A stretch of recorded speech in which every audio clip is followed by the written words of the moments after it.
Señoras y señores, bienvenidos. Esto es la1radio.net.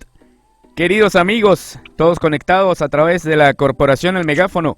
Por allí, bueno, este día viernes 17 de abril, 3 minutos ya pasando las 12 del mediodía. Bienvenidos nuevamente con nuestro amigo Marcel Santos, quien te habla en el control técnico, Juan Manuel Martínez, Juan Bles Martínez por allí en las redes sociales. Así que estamos también en Engomados, nuestro canal de YouTube.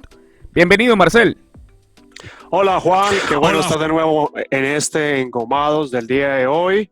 Como siempre en vivo y en directo a través de la www.la1radio.net, transformando visiones, teniendo personas geniales que hacen cosas geniales. Y hoy particularmente vamos a estar muy cerca, vamos para el Caribe, para las islas del Caribe, Puerto Rico, una isla muy cercana a nosotros, muy amada porque nos ha dado la salsa. Y hoy tenemos una invitada que es colombiana, comunicadora social de la UPB colombiana aquí de Medellín, Colombia, abogada de la Universidad de San Juan de Puerto Rico y doctora de la Complutense en Derecho Civil. Un poquito más preparada, como decíamos ayer, que un yogur. Ana Cristina Gómez, bienvenida a Engomados y gracias por estar con nosotros en vivo y en directo y luego en nuestras redes sociales. Buenos días a todos, espero que estén en sus casitas disfrutando de esta cuarentena desde Puerto Rico, que llevamos encerrados yo creo que más de un mes, casi un mes y medio desde que nos declararon en cuarentena. Perfecto, Ana. Bueno, Ana, vamos a empezar. Gracias por estar con nosotros, gracias por esta conexión que haces.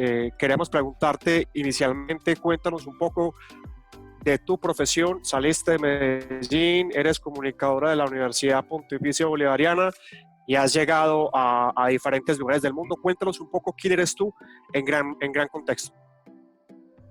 Bueno, yo estudié, soy paisa, nací en Medellín, estudié en la Bolivariana Comunicación Social, luego me fui a vivir a Canadá, de Canadá me casé con un puertorriqueño, vine a vivir a Puerto Rico.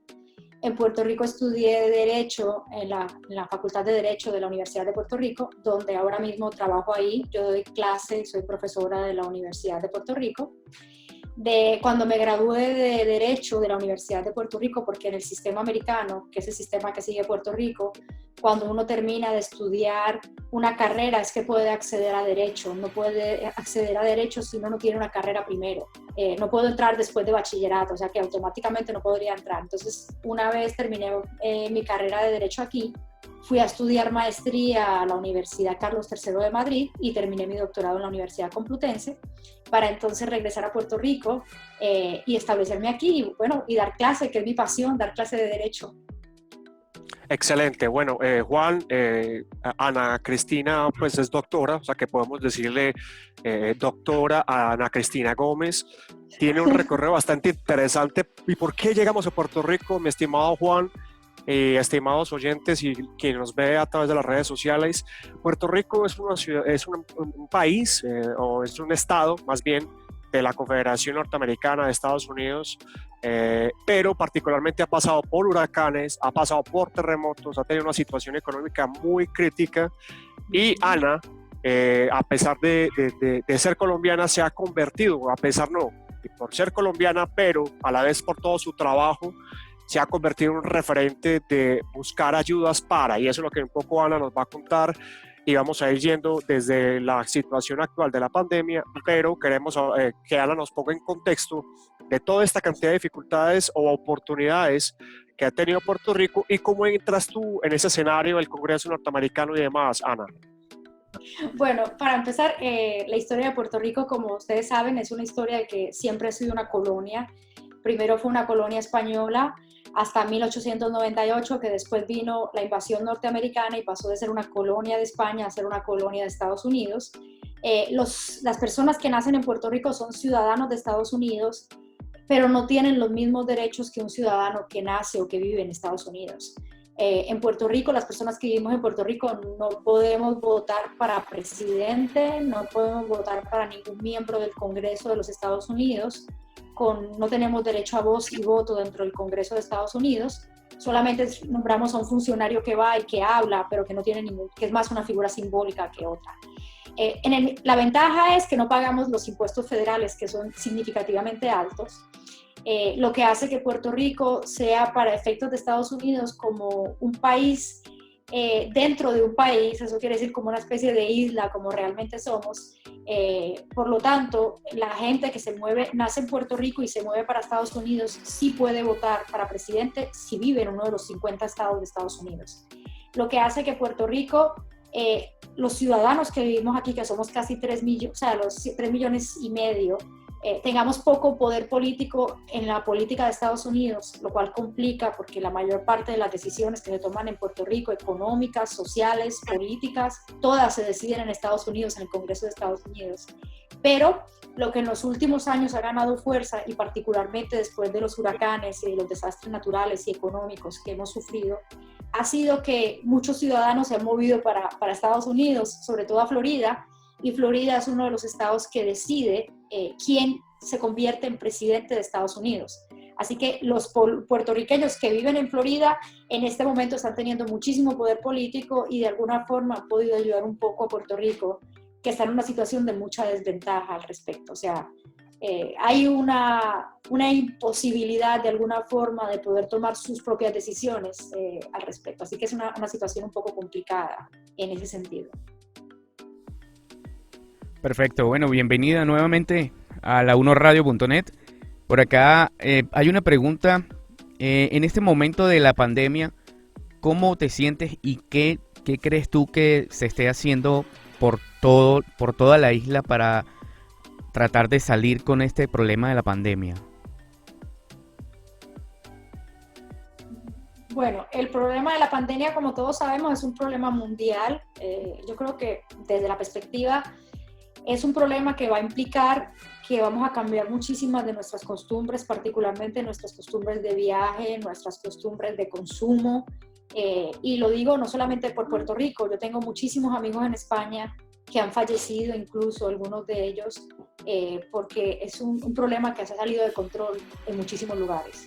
El problema de Puerto Rico es que no tenía los recursos económicos para afrontar una pandemia. Nosotros no tenemos el sistema hospitalario que se requiere. Si no lo tenía España, que es uno de los mejores sistemas hospitalarios del mundo, ni Italia, no, imagínense en Puerto Rico que está en medio de una crisis.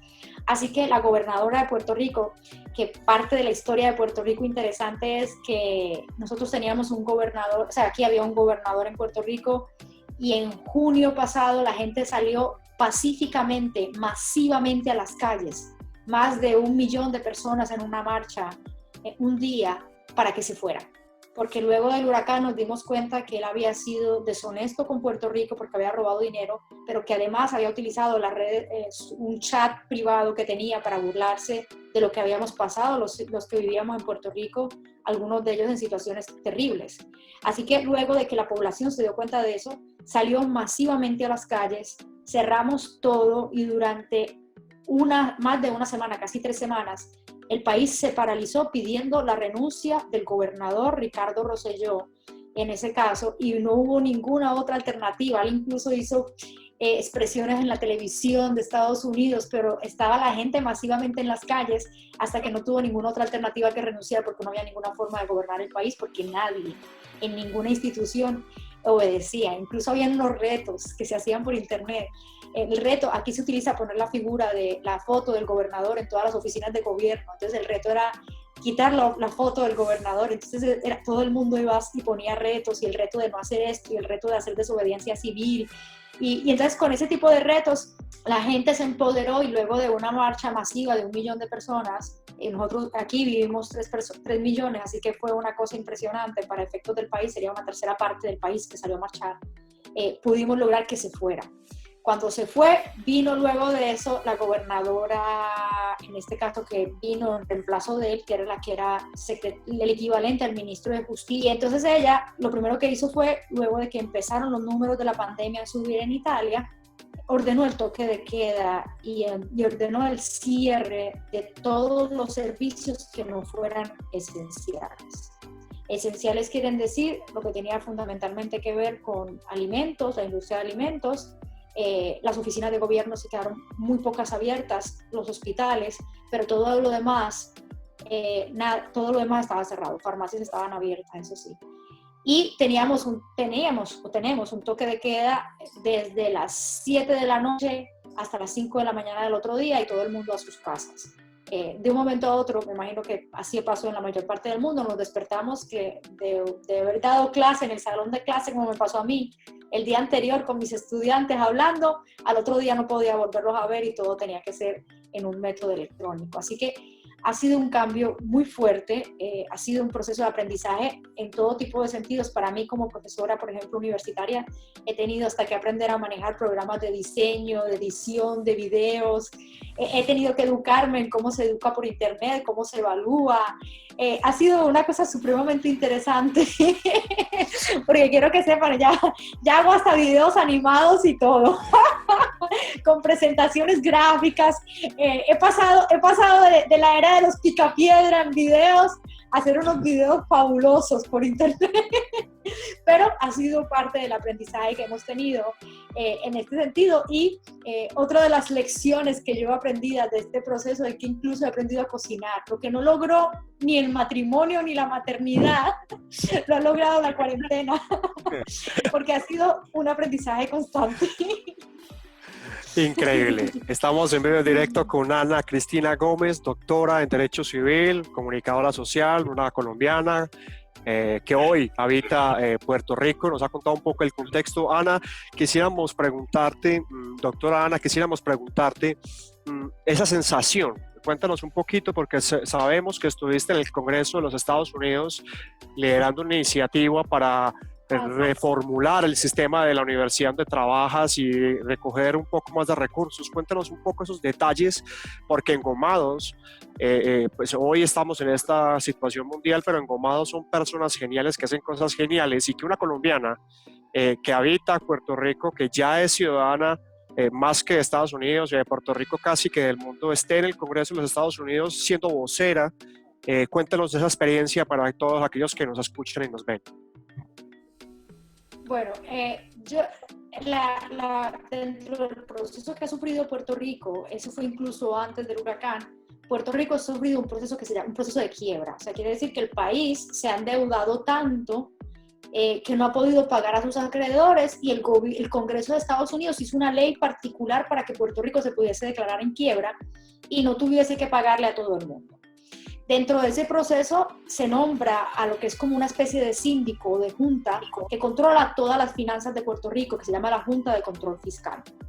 Con la Junta es la que decide en qué se gasta el dinero en todo en Puerto Rico en este momento. O sea, para mí, ni tan siquiera el gobernador tiene tanto poder, ni tan siquiera la legislatura ahora. Para mí, esos son figuras en este momento de adorno, de alguna forma, porque ellos son los que deciden cuánto se invierte aquí, cuánto se invierte acá, cuánto se gasta aquí, porque ellos están haciendo un plan para en algún momento, según lo que dice la ley del Congreso de Estados Unidos, volver a salir a los mercados para poder pagarle a la gente lo que se pueda pagar y volver a pedir prestado.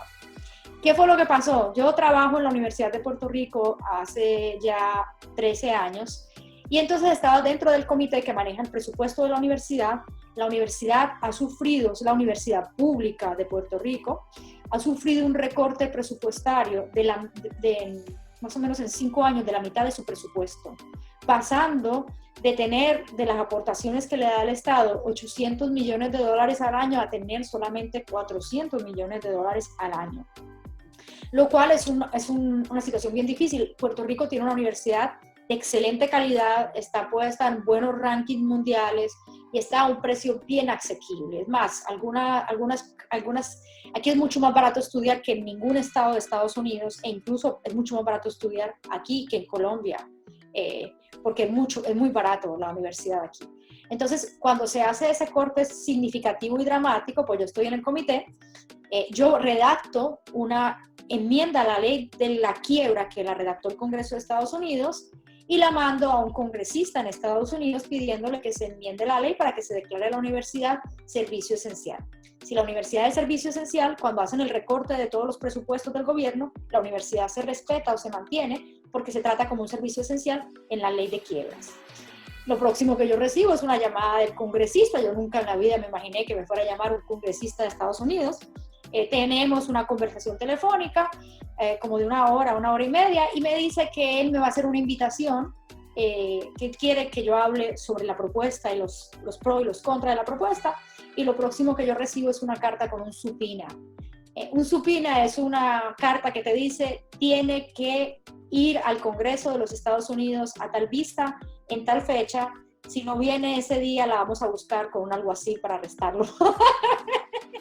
Así que es algo que uno, cuando recibe esa carta, realmente es un impacto emocional significativo. Porque una cosa es hablar por teléfono con un congresista, otra es que salgas en televisión nacional de Estados Unidos hablando en inglés para defender un proyecto de Puerto Rico que yo no nací aquí en el Congreso de los Estados Unidos. Así que fue algo muy emocionante. Quiero que sepan que en esos días, entre la carta que la recibí y que tuve que ir al Congreso, bajé como 3 o 4 kilos porque era demasiado estrés y emoción al mismo tiempo. Y entonces, el 2 de mayo del año pasado, estuve en el Comité de Recursos Naturales. Eso se publica a través de Internet y se publica a través de las redes sociales, a través de la televisión nacional. Haciendo mi presentación al Congreso de los Estados Unidos, explicando por qué pedía que se enmendara la ley promesa para que se tratara la universidad como un servicio esencial, y explicando todas las razones por las cuales la universidad es la principal inversión que debe hacer un gobierno en cualquier país si quiere salir de una crisis económica. Solamente mediante la inversión en la educación pública y en la educación superior es que el país puede tener puede las personas subir socialmente y pueden, en este caso, garantizar un movimiento económico que represente que el país va a tener los ingresos suficientes para responder a sus obligaciones, en este caso. El proyecto de ley que yo sugerí, salió un proyecto que está circulando en este momento en la Cámara, presentado por el representante de la Cámara, Grijalva. Y en este momento está pendiente, bueno, como el Congreso por ahora no se puede reunir, está pendiente de ver si se puede aprobar para enmendar la ley promesa. Así que en eso está. Y eso es algo que he aprendido en mi proceso profesional. Uno tiene que atreverse, uno tiene que saber que a veces hay cosas que yo nunca en la vida me imaginé que un congresista fuera a tomar esto tan en consideración. Sí lo redacté, y lo redacté con la mejor voluntad de ayudar a la universidad, pero no pensé jamás que llegara tan lejos. Y quiero que sepan que parte del proceso de eso uno siempre se tiene que atrever. Es mejor uno mirar hacia atrás y decir, por lo menos lo traté, por lo menos lo intenté y no funcionó, a mirar hacia atrás y decir, ni tan siquiera le di la oportunidad de atreverme. Y esa fue mi consideración al momento de redactarlo, y fue mi consideración al momento de ir al Congreso de los Estados Unidos. Ana, excelente. Qué gran manera de encontrar espacios en un mundo globalizado. Yo creo que parte como del asunto de que estés aquí con nosotros y esta oportunidad y la excusa es que nos cuentes un poco de tu experiencia. Tengo tantas preguntas, yo creo que Juan también, pero por ejemplo una que se me viene a la cabeza en este momento es, dentro de ese proceso de ir a tocar la puerta del Congreso norteamericano, de defender la universidad pública, tú sabes que en Colombia ha habido una satanización, ha habido una señalización a aquellos que estudian en la universidad pública. Yo creo profundamente, y creo que todos creemos profundamente en la universidad y en la educación para transformar. ¿Fuiste a través de tal vez, Ana, de algún proceso de juicio a través de la universidad pública es para los castrochavistas, la universidad pública es para los mamertos, la universidad pública no es un buen negocio? ¿Fuiste a algo de esta manera a través o no? Bueno, yo quiero que sepan que siempre, por lo menos en Puerto Rico, no tanto como en Colombia, porque yo creo que en Colombia ha llegado a un punto de muchísima radicalización, que preocupa muchísimo cuando uno mira desde afuera cómo se ha radicalizado y cómo se ha satanizado, la palabra correcta, a la universidad. Que yo creo que yo soy producto de universidad pública aquí, claro, y en España, y también estudié en Canadá en una universidad pública. Y yo quiero que sepan que para mí la universidad pública es la que ha garantizado mi movilidad social. Y la universidad pública es un factor esencial en cualquier país para garantizar la movilidad social y las oportunidades de los ciudadanos. Desde mis propios estudiantes, nosotros tuvimos una huelga bien fuerte en el 2017. Es verdad que la universidad abre las puertas a un mundo intelectual a los estudiantes, que en algún momento ellos sienten una necesidad de romper con las reglas, de romper con lo que ellos venían. Acuérdense que son personas que vienen de su casa y entran a un mundo abierto, mientras que en la escuela están bastante protegidos. Pero eso es parte del proceso de formación intelectual. Y eso es parte de lo que deberíamos tener como sociedad madura en cualquier lugar. El hecho de que los estudiantes universitarios sean los que protesten, el hecho de que los estudiantes universitarios sean los que hagan las manifestaciones, es algo normal en todos los países del mundo, realmente, porque son las personas jóvenes los que tienen la voz cantante en este momento de romper con lo tradicional. Pero la satanización, yo creo que es lo que más daño le está haciendo, y tenemos que caer en cuenta de que ahí es donde está el intelecto del país, en la inversión. Todos los países, incluso países que estamos hablando de desarrollados, invierten en la universidad pública, porque realmente es a partir de una buena universidad pública que el país funciona y que tú puedes tener una sociedad que va a funcionar de forma madura. Así que me da mucha lástima, sí, en Puerto Rico se ha visto un poco la satanización de la universidad, pero aquí la mayor parte de la gente ha estudiado en la universidad, así que la gente de alguna forma tiene una empatía, una relación con la universidad, que una gran parte de la población estudió ahí. Y me da mucha tristeza de que en Colombia eso se esté convirtiendo en un proceso donde simplemente por estudiar en una universidad pública ya eres un izquierdista, o ya eres una persona con la cual no puedo tener un debate normal porque interpreto que te estoy menospreciando. Eso no es justo ni es bueno para un país. Correcto, muy bien. Doctora Ana, en estos momentos en Puerto Rico, ¿la cuarentena se ha llevado a cabo normalmente o han habido algunos problemas contra esto?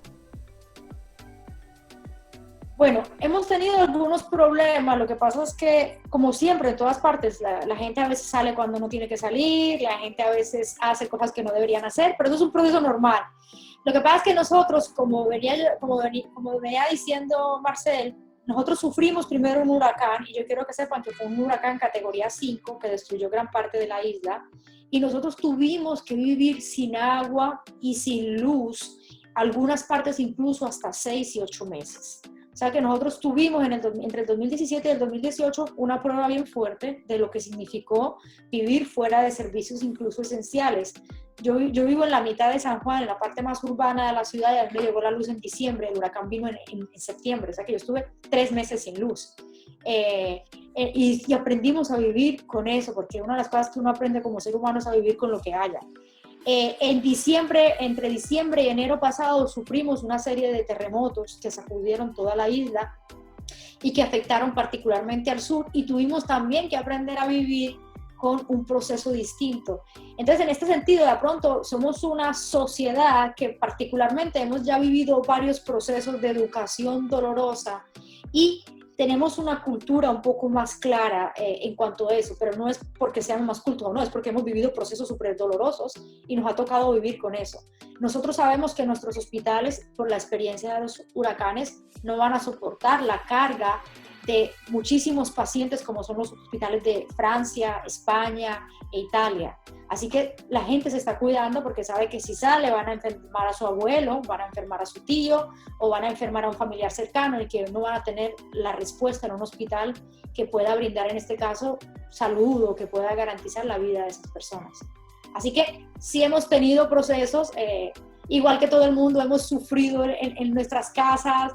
Hemos tenido que acostumbrarnos a que el contacto humano va a ser a través de Zoom o a través de un programa de conexión, pero hemos tenido también un proceso mucho más doloroso que viene de mucho tiempo, que ya nos educó en este proceso. Excelente, la doctora Ana Gómez desde Puerto Rico.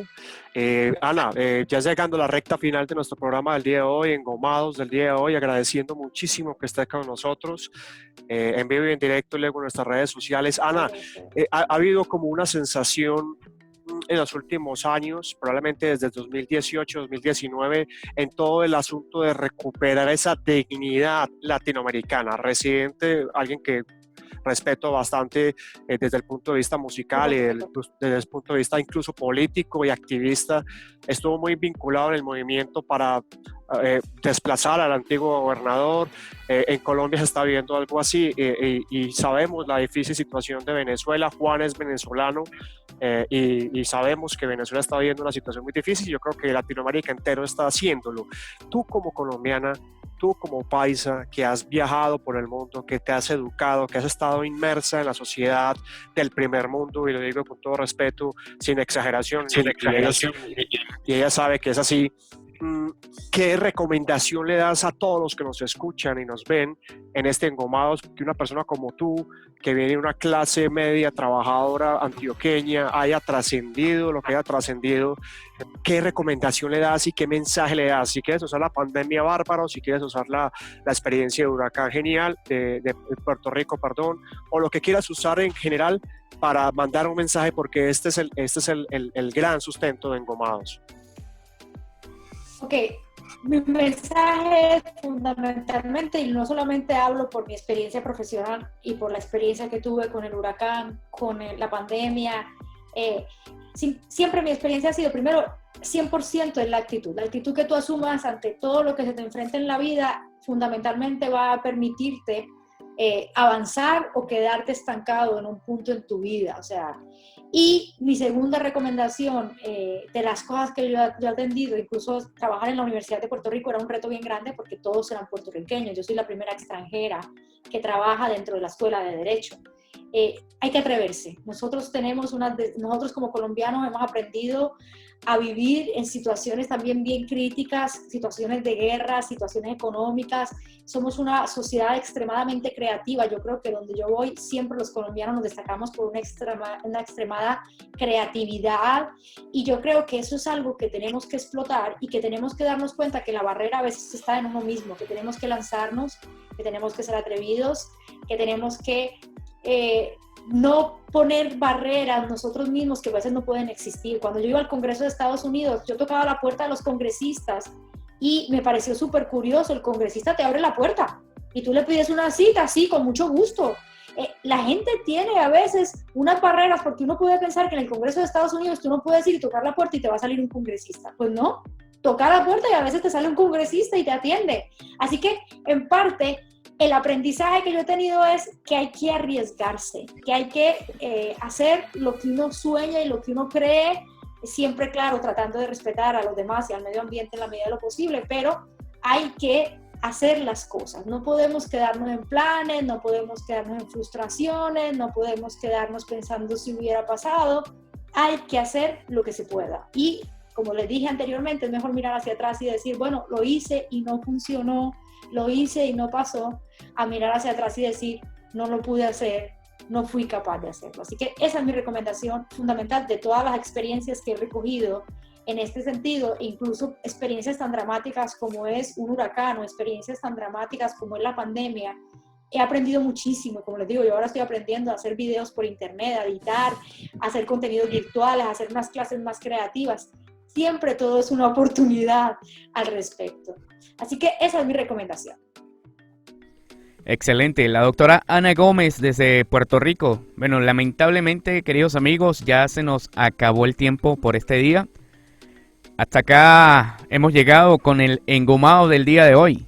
Marcel.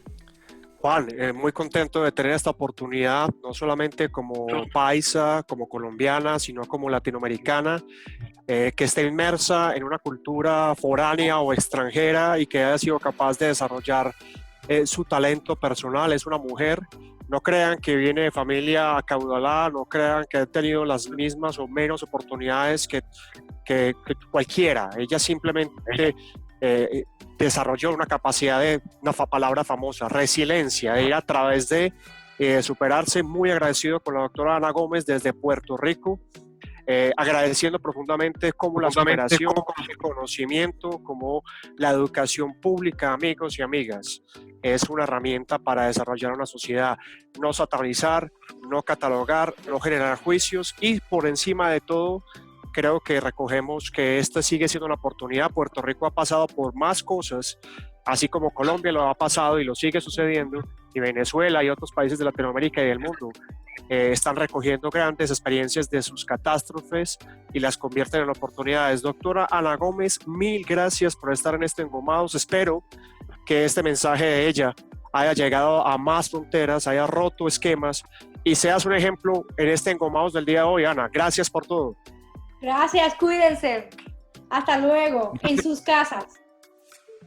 Gracias a Gracias, todos. doctor. Feliz Este ha tarde. sido nuestro Engomados. Juan, gracias. Chao, chao. Chao, chao. Agradecido. Gracias totales. Hasta luego. Feliz tarde. Eso.